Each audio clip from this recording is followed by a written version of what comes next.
Thank you, Ms. Soy, and very good afternoon to all the delegates here. Thank you for sparing the time to listen to this case study, which is in the city of Chennai in India. The project of this metro was completed between the year 2013 and 2016. I am going to take you to some of the difficulties faced during a major station construction because of the number of heritage structure which were very close to the excavation made, and a detailed monitoring was required with a geotechnical instrument. Let me make you familiar with this site. The Chennai city. Are you able to see the cursor there? No. You are able to see that? No? Okay. Fine. So this is, it's written there, Chennai. That's the location on the east coast of India. And it is probably one of the old city. And what you see in this slide is the complete network of the metro line which were built during 2013 to 2016. Now, what you see a dotted line in this picture, these are underground metro connection with a tunneling, and what is seen by a solid line is the elevated metro line.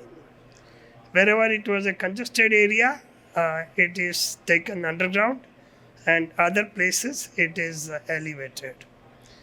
So if you look at the city of Chennai, on the right side it is bounded by the Bay of Bengal, and the city has grown over years, and now probably a radius of 30 to 50 kilometers from the center point of railway station, you have the spread out. I'll be discussing mainly a railway station which is Chennai Central Station, which I am going to show you in this particular location. Look at the line diagram of the metro line with the station name written there with a red color on it. We have three lines meeting at a junction where we have a Chennai Central Railway Station. And this is one of the largest underground metro stations in the Asia.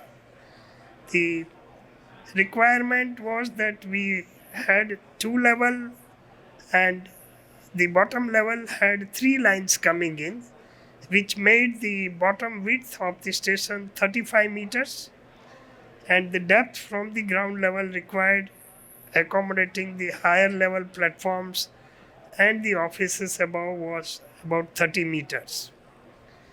Now, apart from this, you have heritage structures, which I will come back to it. So, if you see in this figure, the railway station, which is shown by the green boundary, it is about 120 meter long in the east-west direction, and it is 35 meter wide in the north-south direction. And plus there are other areas which were required for approaches and for parking and other utilities required for the station. This location is very strategic because it already has an outstation railway station just adjacent to it.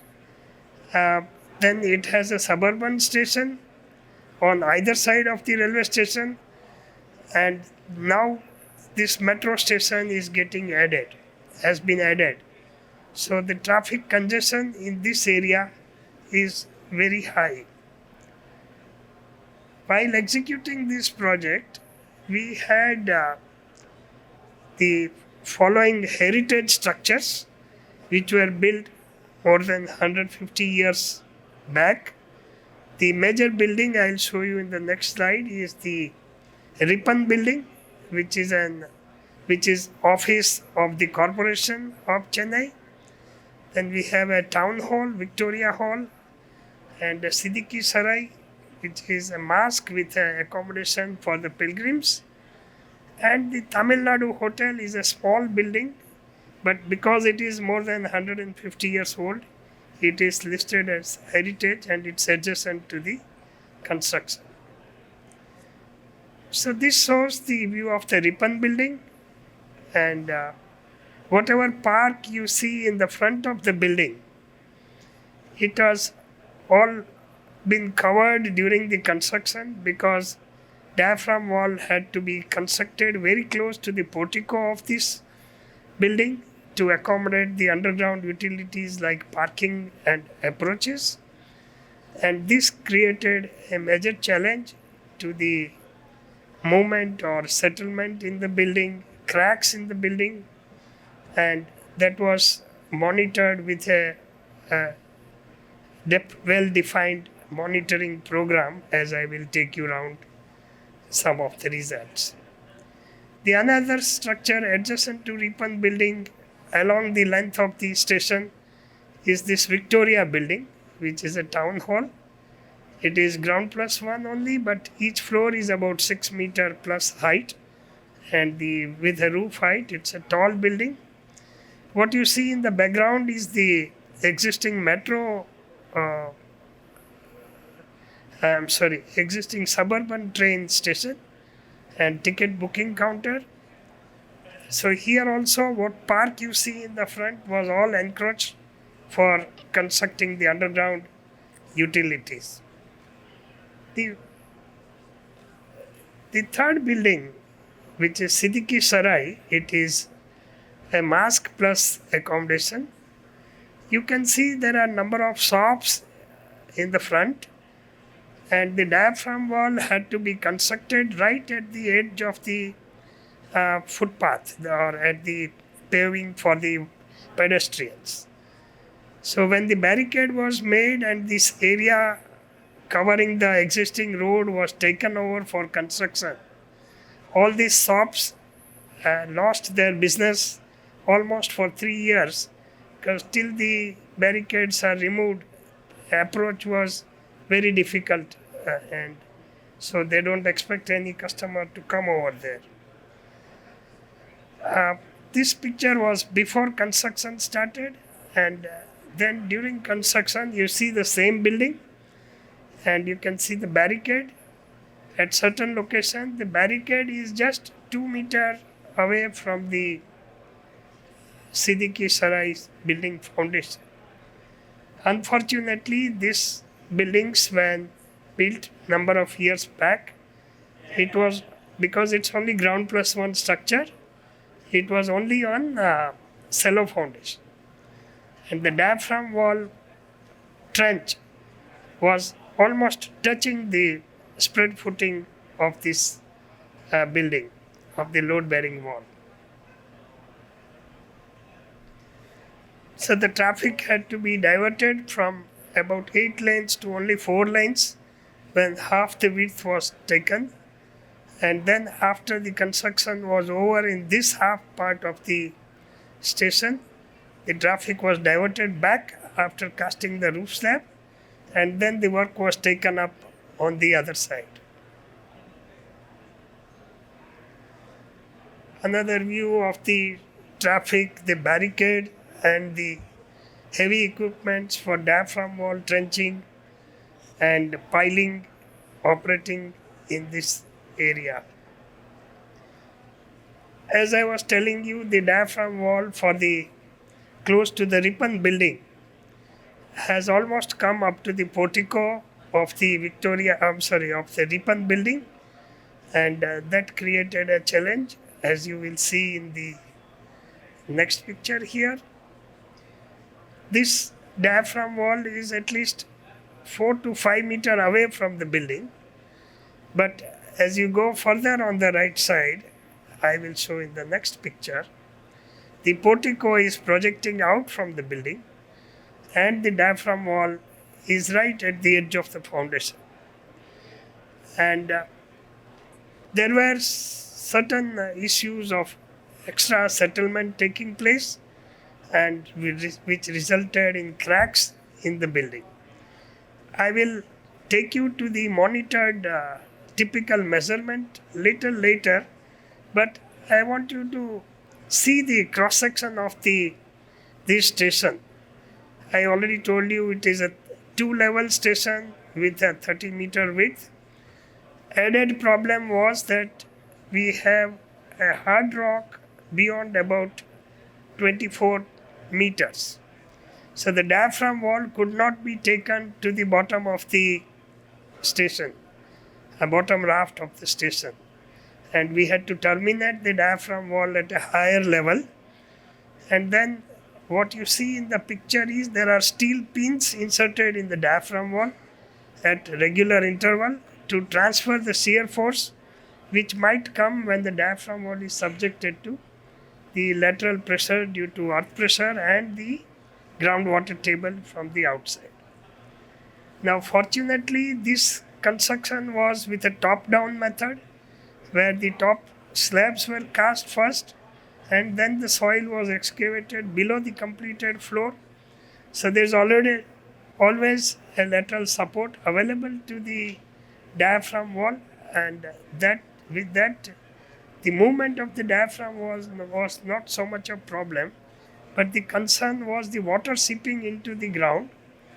And before the bottom concrete trough, as you see, there is an RCC trough made at the bottom. Because diaphragm wall could not be taken deep, a controlled excavation was made in the hard rock to the required depth, and then the RCC trough was constructed, and then the joints were sealed, and then the work interior finishing were carried out. So the precautionary measures taken for the heritage structure are as follows. We had a pre-assessment survey of all critical structures by a survey team which has noted down what could be the problem faced when there is a settlement occurring, regular inspection of each of the structure during the execution of the project. There are monthly reports prepared based on the observation and the monitoring of various parameters. Extensive instrumentation has been done, as you will see in the next few slides, and this regular monitoring of these data and monthly report were submitted to the client. The instrumentation scheme was in two parts.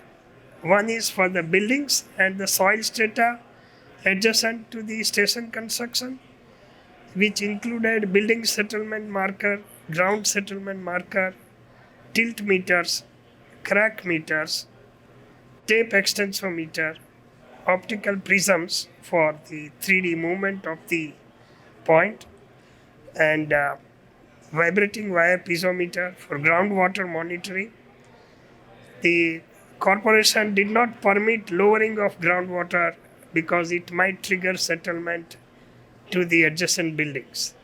So the diaphragm wall was designed to take care of the hydrostatic pressure, and soil inclinometers were also provided to check if there is any movement within the soil mass during various excavations. In the excavation, the parameters monitored were the tilt in the diaphragm wall with diaphragm wall inclinometer, soil inclinometers, optical prisms, standpipe piezometer, load cell on the struts to know whether anywhere the axial load on the load cell is exceeding the permissible limit.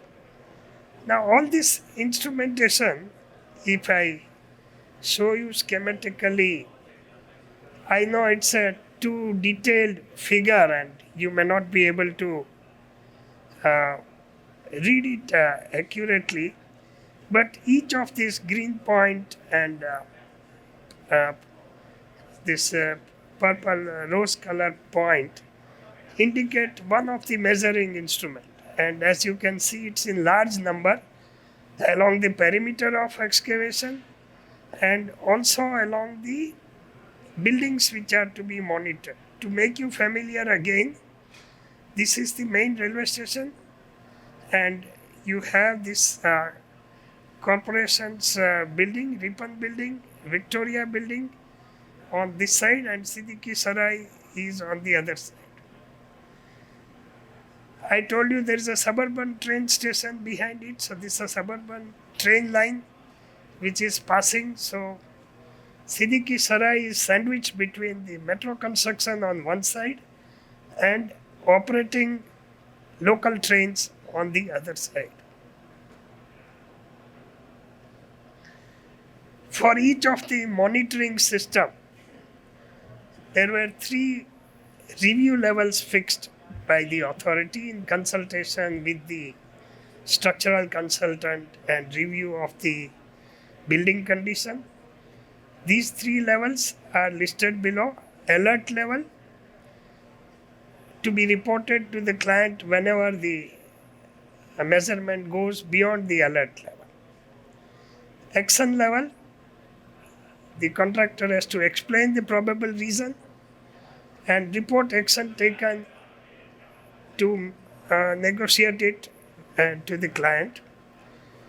And when it is alarm level, the work has to be stopped in the concerned area, carry out a detailed analysis and review with the client the action to be taken to improve the situation, and proceed with the work only after the client approves and if they are satisfied with the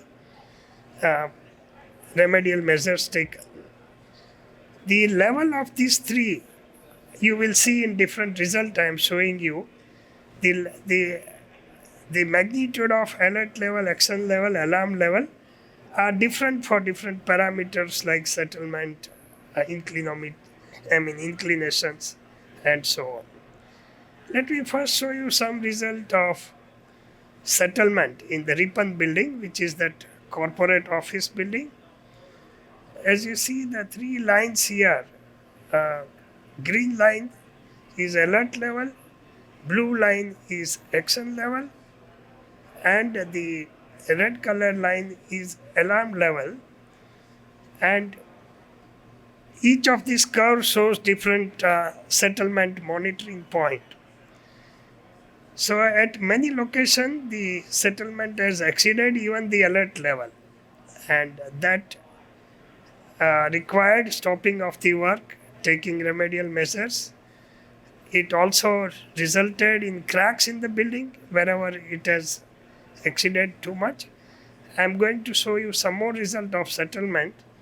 But in Ripon building, even with the settlement going up to 20 millimeters, you find that this heritage structure had this crack. Now, this corporate office building where mayor of the city has an office, and any damage or distress in this is blown out of proportion by the media, and one has to handle it very carefully. If you look at the plan of this Ripon building, the locations where the cracks were observed are shown by these grey circles, and mostly they are on the southern side and on the western side, where we had the diaphragm wall going very close to the portico of the building. Other part did not have so much of a problem. This is monitoring of crack width, and as you see from these readings, There was no crack up to a certain date, and suddenly the location developed the crack. And once the crack has developed, it has remained constant because it had stabilized by the time. And so, the cracks were there, but they were not serious cracks.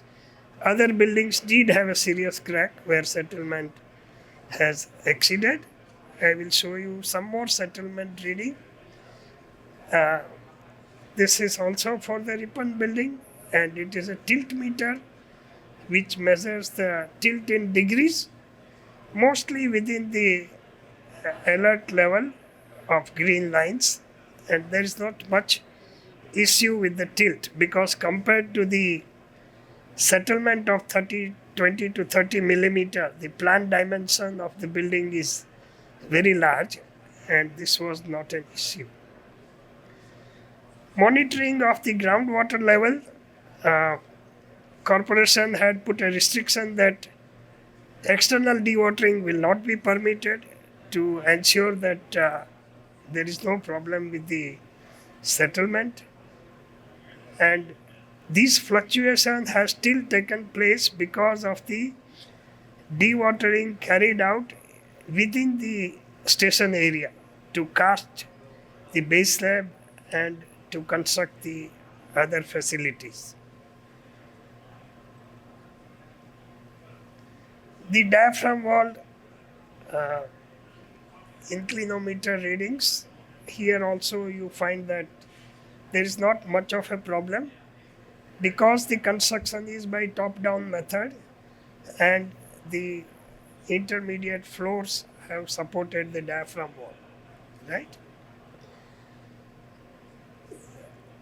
Compared to the Ripon building, the settlement in Victoria building was much larger at some corners for various reasons. Either sand boiling has taken place when excavation was carried out, and settlement has increased beyond 50 millimeter at certain location, creating a lot of distresses in this building.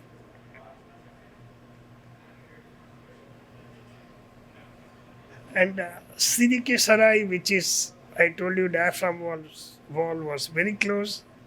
It has gone up to 60 millimeter settlement, almost 58 millimeter settlement, much beyond the alert level of which was fixed as 20 millimeter. And this required heavy repairs and support to be provided to the structure till the station work was completed. So I have only shown you a few typical results out of large volume of measurement which was made. Wherever the problem was more, the following remedial measures were taken: temporary stoppage of further excavation, jet grouted cement columns behind the diaphragm wall to prevent possibility of piping failure when you are dewatering inside and seepage into the excavation from the diaphragm wall, leaving a soil bomb along the diaphragm wall by excavating in the middle area out of the 35 meter width, leave 5-10 meter bomb and then excavate in the middle area. So some soil support is provided, and only after the parameter has stabilized, the remaining bombs were removed to the required point. So based on these observations and monthly report, we can summarize that a detailed instrumentation and monitoring has proved to be very effective and useful in taking immediate remedial measures for this Chennai Metro Central Station construction. Review levels need to be carefully chosen in view of the nature of the structure and its tolerance. Please note that these levels are not constant for all the buildings. Depending on the nature of structure, the type of foundation it has, the tolerance which it will have for differential settlement. These are varied. And compared to the project cost, the cost of instrumentation and monitoring is insignificant. Yeah, I'm sure you all will agree to this. And it must be exercised even for non-heritage structures, because we are also concerned about safety of non-heritage structures in the vicinity of any deep excavation. So I would like to place on record the acknowledgement, the support we received from this Trans-Tunnel Story AFCON's joint venture, which executed the project at Central Station, and the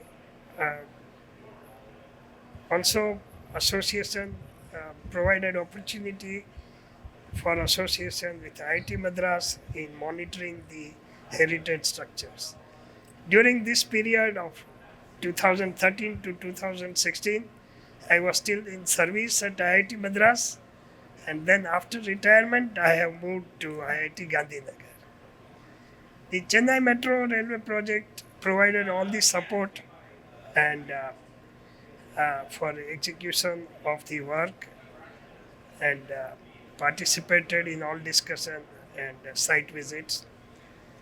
Two gentlemen, Sri Murli Iyengar, who was ex-EIL engineer and then consultant to AFCONs, and my colleague Arun Menon of IIT Madras, for their constant association and guidance in this project. So finally, I'll show you a current Google image of the area after the construction is completed. Again, you can see the main road, which is written as AVR Periyar Salai. On the upper side of it, you find this 3 heritage building, that is Ripan building. I am not able to show on my cursor. You don't see, right? So there is a Ripan building. The next is the Victoria terminus and the Chennai Central Station, which is the outstation train station. Now the traffic is back on all 8 lanes on this road with 30-meter deep railway station underneath. Okay. So thank you for your patience hearing, and I'll be happy if you have any questions. All right, we've got a question. Yeah, thank you. It was a good presentation, well explained. On the diaphragm wall, you had inclinometers. Like you stated that as you do this top down, because of the slabs are getting built, the inclinometers perform okay in terms of any movement. Like how did they place those inclinometers on those diaphragm walls? In diaphragm wall, the inclinometer is placed while lowering the steel rebar of the diaphragm. It is the tube what you see here for the inclinometer. It is tied with the rebar cage of the diaphragm wall, and it's lowered down, and when you concrete it, the tube gets embedded in it. So whatever is the deflection of the diaphragm wall, it will be reflected by the readings of the inclinometer. There is no borehole drilled to lower the diaphragm, to lower the inclinometer tube. But we also talked about soil inclinometer. There it is, you drill a hole, fix this inclinometer tube and grout the surrounding when it is.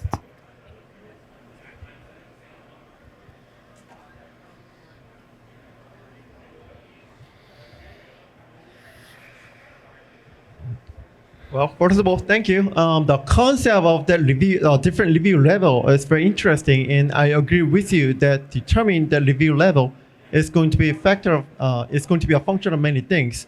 So for this particular project, how that criteria was determined to set up the alert, action, and action and alarm level, and do you think we can use the same criteria here in the United States?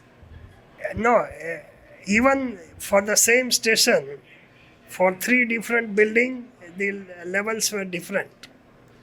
So you see the condition of the building, how much differential settlement it can undergo without much problem, and beyond what differential settlement it can have cracks and high stresses in the element, right? So like we have a permissible distortion or permissible differential settlement in the buildings in the code. So looking at that, these levels are fixed so that if you keep settlement within this, the building in the given condition, it depends on the span of the column, right, and the rigidity of the beam connecting the columns. So each building was pre-surveyed to decide these levels, and then it was fixed. All right.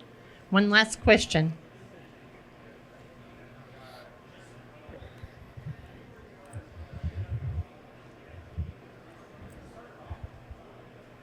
Cost of monitoring, like in North America, it's a lot. I don't know if the readings were done daily or whatnot, or we're not doing top-down excavation or the zone of influence, whatnot.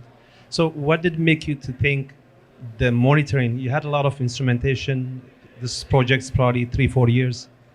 If something was done daily monitoring, there's personnel going to the site, it has a significant cost, at least sometimes 5-10% of the project or whatnot.